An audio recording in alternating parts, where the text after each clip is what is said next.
बातमी आहे आत्मसमर्पण करणाऱ्या नक्षलवाद्यांची। अलीकडेच गडचिरोली आणि छत्तीसगडमध्ये तब्बल 150हून अधिक नक्षलवाद्यांनी आत्मसमर्पण केलं।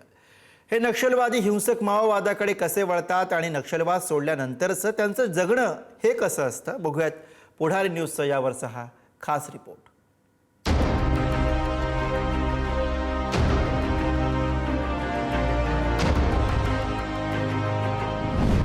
नक्षल कमांडर भूपतीसह 60 नक्षलवाद्यांनी अलीकडेच बंदूक सोडून संविधान हाती घेतलं।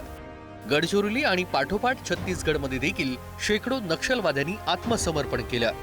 यात पुरुषही होते आणि त्याहून अधिक महिला। गेल्या दशकभरामध्ये अशा अनेकांनी नक्षलवादाचा मार्ग सोडून पुन्हा एकदा मुख्य प्रवाहाचा मार्ग पत्करला। सिरोंचातील नारायणपुरीतला राज बारसागडे 2005 ते 2010 या काळात नक्षलवादी बनला। याशिवाय अनेक महिलांनीही नक्षलवादी बनून शस्त्र हाती घेतली होती। मुळात या सगळ्यांना नक्षलवाद्यांनी हिंसाचाराच्या मार्गावर नेलं।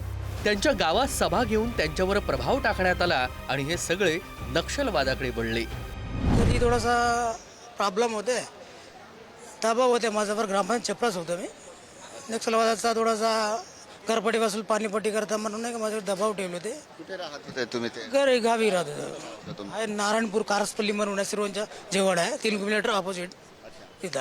आता त्याच्यानंतर तुम्ही आत्मसमर्पण कधी केलं, सरेंडर कधी केलं? 2010 मध्ये।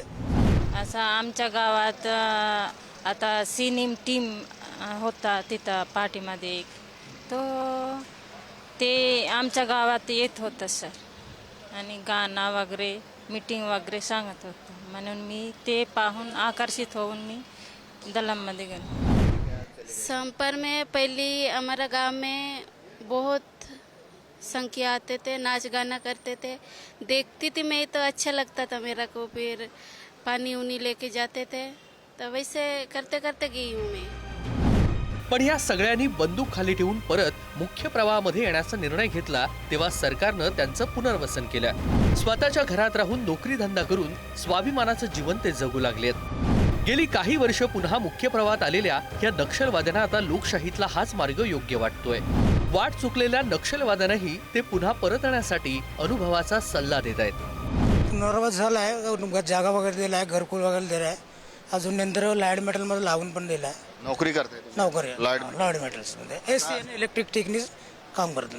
अच्छा, आता तुम्ही सॅटिस्फाईड आहात? म्हणजे नाही म्हणजे जे त्या जीवनापेक्षा हे जीवन चांगलं आहे सर, बढिया आहे। तेव्हा तो बहुत हे होते पण आता चांगला वाटत आहे। पहली बहुत कठिन था सर, अभी बहुत अच्छा है, बहुत खुशी में हूँ। अभी कंपनी में भी काम कर रही हूँ, बहुत अच्छा लग रहा है मुझे।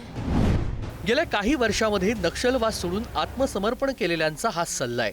हिंसेचा मार्ग पत्करून निरपराधांचा जीव घेण्यापेक्षा आपल्याच माणसात राहून सुखाचं जीवन जगणं कधीही चांगलं।